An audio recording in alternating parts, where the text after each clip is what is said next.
selanjutnya nih untuk tim selanjutnya waktunya kita persingkat ya karena udah menjelang maghrib juga. Jadi penyampaian materinya 2 menit aja. Penyampaian sanggahannya 1 menit. Oke? Untuk pengenalan mungkin bisa dipersingkat aja, nggak apa-apa. Jadi lanjut dari tim pro, dipersilakan. Terus,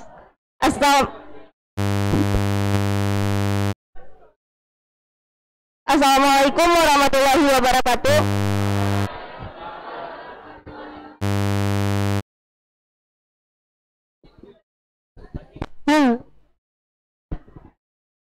Cek.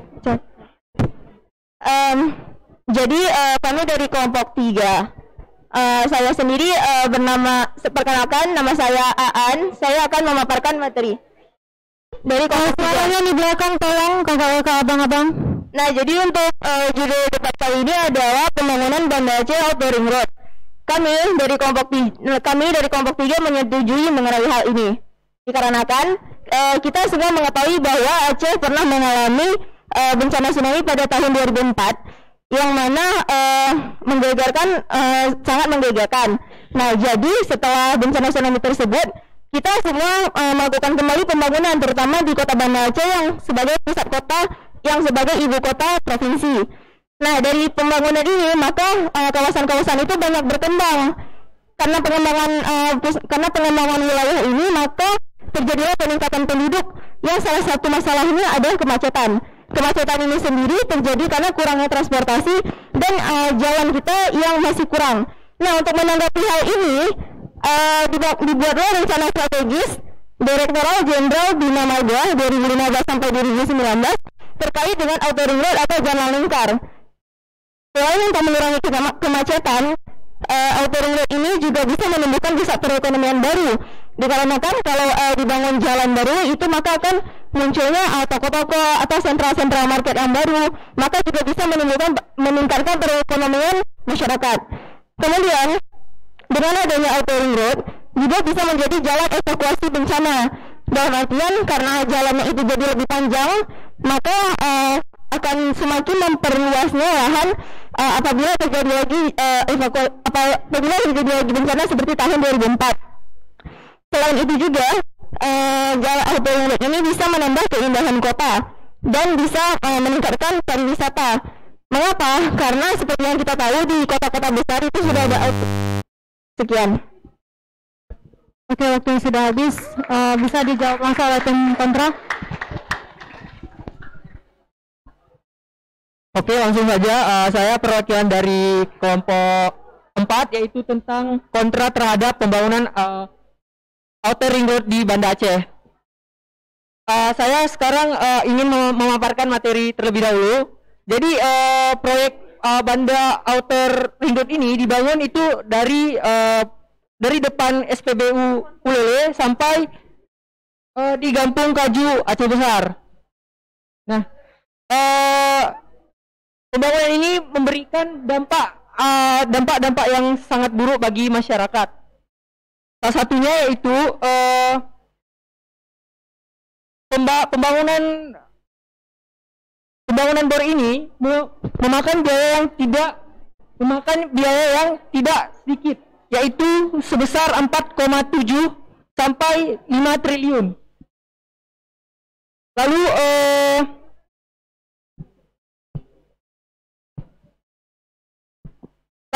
kasus ini sudah pernah terjadi sebelum-sebelumnya, yaitu kasus tentang Tol Banda Aceh Sigli yang dianggap kurang memberikan dampak signifikan terhadap pertumbuhan ekonomi masyarakat di sekitar. Selanjutnya masalah yang akan saya bawakan itu ada tentang merusak cagar budaya. Seperti yang kita ketahui, Kadis PUPR yaitu Bapak Zaluluddin mengatakan untuk menyusun dia memberi 4 hari untuk menyusun kembali rute perencanaan mega proyek bor ini. Bor itu apa? Banda Aceh Outer Ring Road. Nah, begitu juga dengan wali kota, yaitu rute jalan bor ini itu tidak mengenai lokasi, situs bersejarah, misalnya makam keluarga kerajaan Aceh dan lainnya. Karena di daerah pinggiran jalan dekat pantai yang akan dilintasi ruas jalan mega proyek BOR itu banyak terdapat bekas tempat kuburan keluarga kerajaan. Waktunya tepuk tangan dulu, kasih semangat dulu. Kepada tim pro dipersilakan 1 menit aja ya. Gas. Baik, seperti yang tadi sudah dikatakan oleh tim kontra kan membahas tentang biaya. Nah, di sini proyek saja belum jalan, tapi yang sudah dipikirkan tentang biaya. Seharusnya kita itu bisa memikirkan, jika biaya yang dikeluarkan besar, apa yang bisa kita dapat di kemudian hari. Coba kalian pikirkan, jika mega proyek Banda Aceh Outer Ring Road ini berjalan, benefitnya kita dapatkan tidak kecil. Kita bisa menambah nilai estetika di wilayah Banda Aceh. Yang pertama, yang kedua, itu proyek itu akan menjadi daya tarik tersendiri bagi wisatawan. Yang ketiga, dengan adanya mega proyek tersebut, tentu saja akan menarik para investor untuk berinvestasi di Banda Aceh. Kemudian yang kedua, untuk masalah rute. Nah, tadi kan sudah dikatakan sebelum rute pembangunan Banda Aceh Outer Ring Road ini berjalan, maka dibuatlah SK penetapan lokasinya oleh Gubernur Aceh dan dilakukan pengukuran ulang kembali. Waktunya sudah habis. Sekian. Mau langsung disangga? Oke, sangga terus.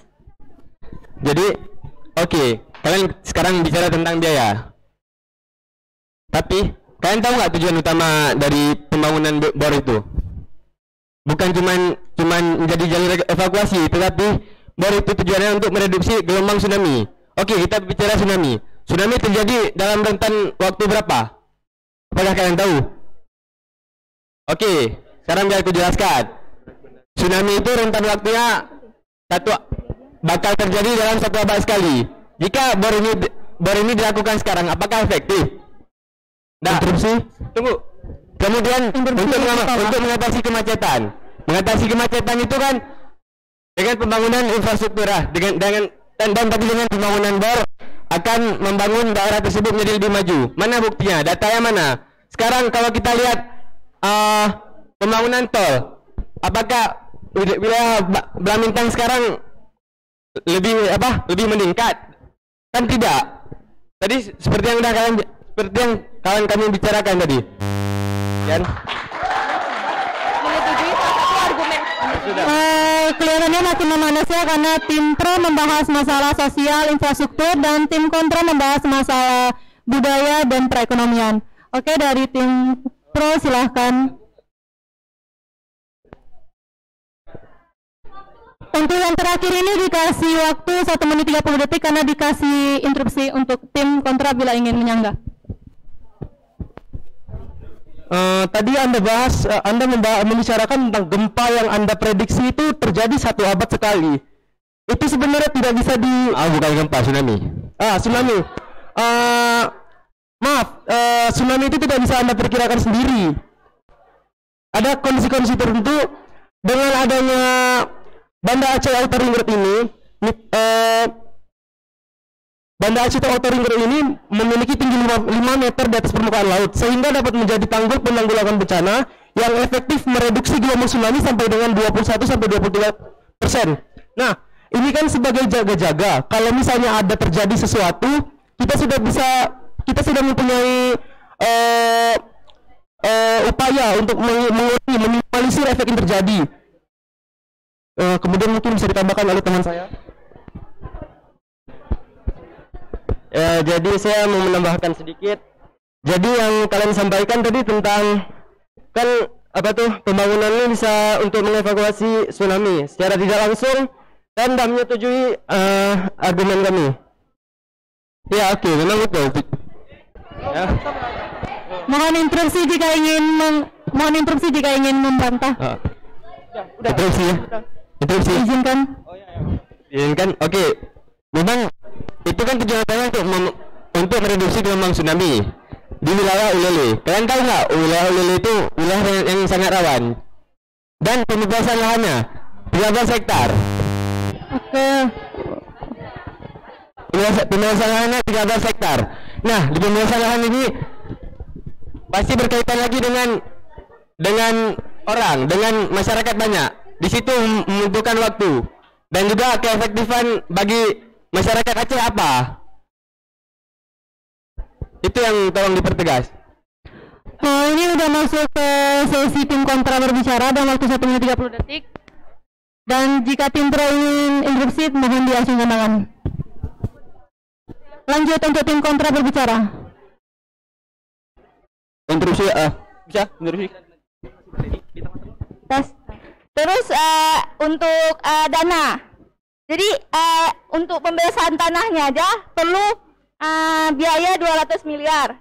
Dan untuk pembangunan fisiknya aja 4,7 triliun sampai 5 triliun. Itu bukan harga yang murah. Dan gubernur baru mendapatkan berhasil mengalokasikan dana baru 5 miliar. Untuk pembangunan ini kan dananya ini bukan sedikit.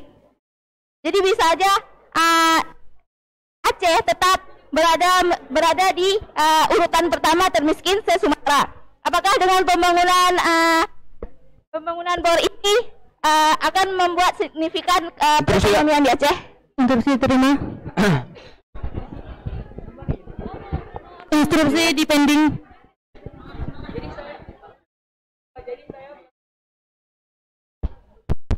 Jadi saya menambahi. Nah, saya ingin dia suaranya teman-teman semua yang tim pro. Bor ini dibangun untuk salah satunya tujuannya itu untuk mencegah mitigasi bencana, yaitu tsunami yang paling penting. Tetapi mengapa jalur yang untuk pembangunan bor ini melewati Pelabuhan Ulele, sedangkan Pelabuhan Ulele itu kita tahu, dan di sini di ruangan ini tahu juga kan, itu merupakan kawasan rawan tsunami. Nah, jadi pembangunan itu menurut lanjut 30 detik lagi. 30 detik lagi. Lanjut 30 detik lagi. Ya baik,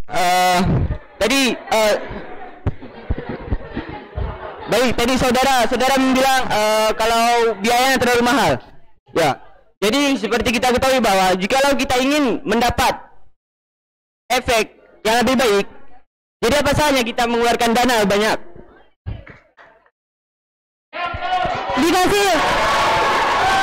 Dikasih tuh penutup. Oke. Untuk tim pro udah persilakan untuk tim kontra menutup statement. Oke. Interupsi. Jadi dengan memang ya betul, dengan dana itu apakah sekarang keadaan Aceh ini apa? Termiskin se-Sumatera. Itu permasalahannya. Dengan adanya apakah efektif? Jadi dalam presiden juga tentang data yang daerah baru itu akan berkembang. Itu mana bukti datanya? Oke, sudah selesai, waktunya habis. Kita closing statement. Tadi kelompok kalian bilang kalau iya betul dengan secara tidak langsung kalau sudah menyetujui salah satu aliran habis. Nah, kemudian saya akan membahas mengenai jalur yang rawan bencana tadi. Nah, kemudian jalur yang rawan bencana tadi adalah jalur yang untuk menuju pusat kota, makanya dibangun di situ. Nah, outer road ini juga sebagai pengevakuasi bencana juga, makanya Direktorat Jenderal Bina Marga membuat rencana ini untuk tim pro. Sudah selesai, beri tepuk tangannya dulu.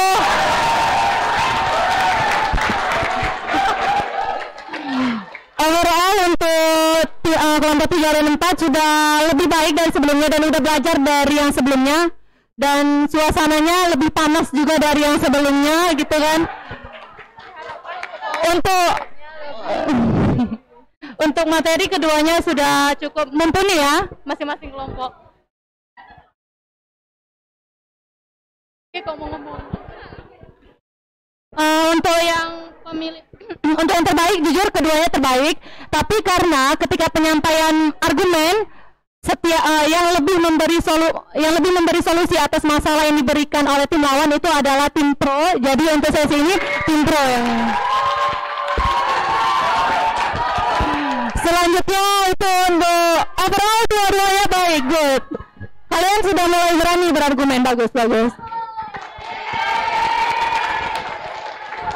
Selanjutnya untuk kelompok 5. Dia kan? Oh, bos.